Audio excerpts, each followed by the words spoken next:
मैं सबसे पहले तो माननीय प्रधानमंत्री श्री नरेंद्र मोदी जी का, माननीय गृह मंत्री जी का, माननीय राष्ट्रीय अध्यक्ष जी का, पार्टी के केंद्र एवं प्रदेश के नेतृत्व का आभार प्रकट करता हूं, जिन्होंने 5वीं बार मुझ पर विश्वास व्यक्त किया है।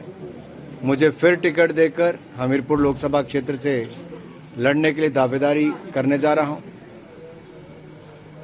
मुझे पूर्ण विश्वास है मोदी जी ने जिस तरह से देश का मान सम्मान पूरी दुनिया में बढ़ाया, गरीबों का कल्याण किया है, चहुमुखी विकास देश का हुआ है और हिमाचल प्रदेश को तो अपना दूसरा घर मान के उन्होंने विकास किया है।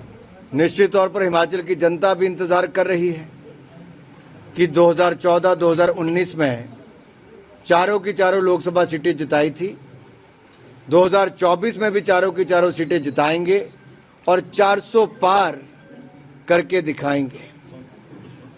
विकास और विकास यही हम लेकर जाएंगे। देश ने कई गुना ज्यादा विकास देखा है, गरीबों का कल्याण देखा है, पहले से सुरक्षित देश अपने आप को महसूस करता है, देश का मान सम्मान बढ़ा है और अब तो दुनिया की 5वीं सबसे बड़ी अर्थव्यवस्था बने हैं और 25 करोड़ गरीबों को गरीबी रेखा से बाहर निकाल कर लाए हैं। यही नहीं, दुनिया की उम्मीदें आज भारत और भारत के नेतृत्व पर टिकी हैं और दुनिया को लगता है भारत का विकास होगा तो दुनिया को भी उससे फायदा होगा।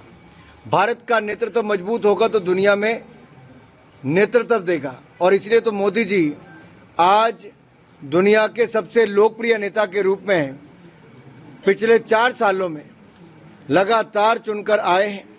78% से ज्यादा उनका वोट उनको मिलता है। ये अपने आप में एक बहुत बड़ी उपलब्धि है और मुझे पूर्ण विश्वास है देश की जनता जो मोदी जी को सर आंखों पर बिठाती है, वो चाहती है कि हमारी सेना और मजबूत हो, नौजवानों को और रोजगार स्वरोजगार के अवसर मिले, महंगाई जिस तरह से हम अंकुश में लाए हैं और जिस तरह से गरीबों के कल्याण के लिए 4 करोड़ पक्के मकान, 12 करोड़ शौचालय, 10 करोड़ बहनों को उज्ज्वला सिलेंडर और अब तो हमने 100 रुपया और गैस सिलेंडर में कमी कर दी, 503 रुपये में मिलेगा और 803 रुपये में मिलेगा और इसके साथ साथ 13 करोड़ घरों को नल से जल देने की सुविधा कर दी। 60 करोड़ लोगों को मुफ्त में 5 लाख रुपए का इलाज मिल रहा है, 80 करोड़ लोगों को मुफ्त में अनाज मिल रहा है। लेकिन अभी हमें बहुत आगे जाना है और भी करके दिखाना है, इसलिए निरंतरता बहुत जरूरी है। निरंतरता इसलिए जरूरी है ताकि ये जो योजनाएं हैं हम ऐसी योजनाएं और भी ला सके और देश का चहुमुखी विकास फिर करवा सके। ट्रिपल तलाक पे कानून बनाने का, धारा 370-35 से हटाने का और इसके साथ साथ सीए कानून बनाने का हमने प्रण लिया था। हमने अपने संकल्प पत्र में कहा था, हमने सारे वायदे पूरे किए हैं और सीए को भी संकल्प से सिद्धि तक ले जाने का हमने काम किया। अब टाइमिंग की बात करते हैं, 2019 में आते हमने धारा 370-35 को खत्म कर दिया, हमने ट्रिपल तलाक पर कानून बना दिया, राम मंदिर का निर्माण करवा दिया, अब सीए पर नियम भी लेकर आए। कानून तो हमने पहले पास करवा दिया था। नियम बनने में क्योंकि बीच में कोविड भी आया, बहुत सारे और भी कारण रहे, अब ये विषय चर्चा करके सब किया जाता है और मुझे लगता है जो 70 साल तक कांग्रेस नहीं दे पाई थी, नेहरू जी ने विभाजन के समय कहा था। हालांकि विभाजन किस नाम पे विभाजन हुआ था? धर्म के आधार पे, धर्म के आधार पे हुआ था ना।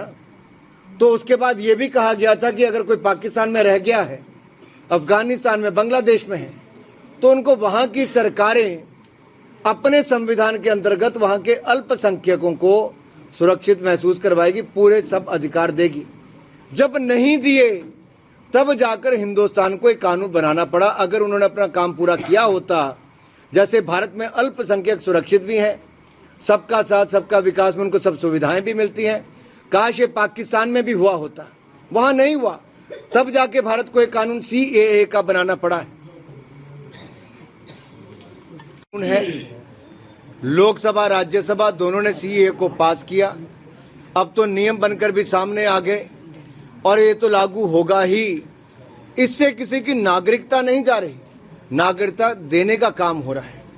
यानी कि पाकिस्तान, बांग्लादेश या अफगानिस्तान में अगर कोई अल्पसंख्यक उस देश का, यानी कि हिंदू, सिख, ईसाई, बौद्ध, जैन, पारसी, ऐसे किसी के साथ प्रताड़ना होती हो, पीड़ित महसूस करता है, उसके परिवार को जबरन धर्म बदलने के लिए मजबूर किया जाता है, या फिर उनकी बेटियों के साथ जैसे जबरन ब्याह किए जाते हैं, उन सबको अब हिंदुस्तान में आकर अगर उनको जरूरत कभी पड़े तो एक अवसर उनको मिल रहा है कि वो नागरिकता ले सकते हैं।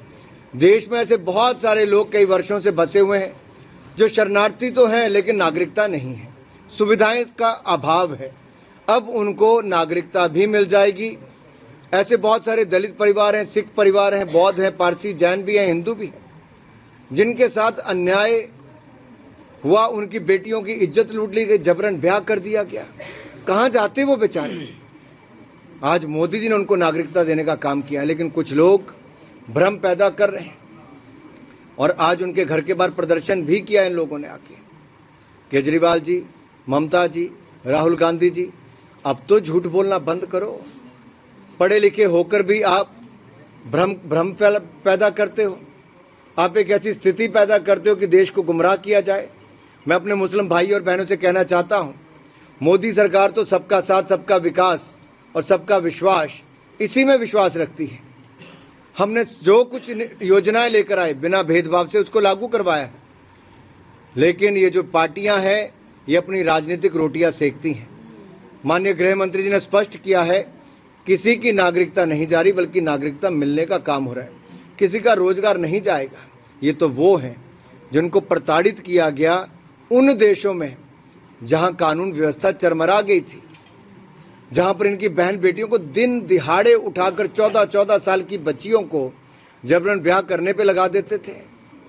क्या बीती होगी उस माँ बाप के ऊपर जिसके सामने उसकी बेटी को उठाकर ले जाते हैं और उनके साथ वो किया जाता है जो कोई माँ बाप कभी शायद स्वीकार ना करे। लेकिन शायद ममता जी के दिल में ममता उन बहनों के लिए नहीं है। केजरीवाल जी, एक बार देखिए उन बेटियों पर क्या बीतती होगी। अपनी राजनीति के लिए इतना नीचे मत गिरिए। मैं सबसे पहले तो माननीय प्रधानमंत्री श्री नरेंद्र मोदी जी का, माननीय गृह मंत्री जी का, माननीय राष्ट्रीय अध्यक्ष जी का, पार्टी के केंद्र एवं प्रदेश के नेतृत्व का आभार प्रकट करता हूं, जिन्होंने 5वीं बार मुझ पर विश्वास व्यक्त किया है। मुझे फिर टिकट देकर हमीरपुर लोकसभा क्षेत्र से लड़ने के लिए दावेदारी करने जा रहा हूं। मुझे पूर्ण विश्वास है मोदी जी ने जिस तरह से देश का मान सम्मान पूरी दुनिया में बढ़ाया, गरीबों का कल्याण किया है, चहुमुखी विकास देश का हुआ है और हिमाचल प्रदेश को तो अपना दूसरा घर मान के उन्होंने विकास किया है।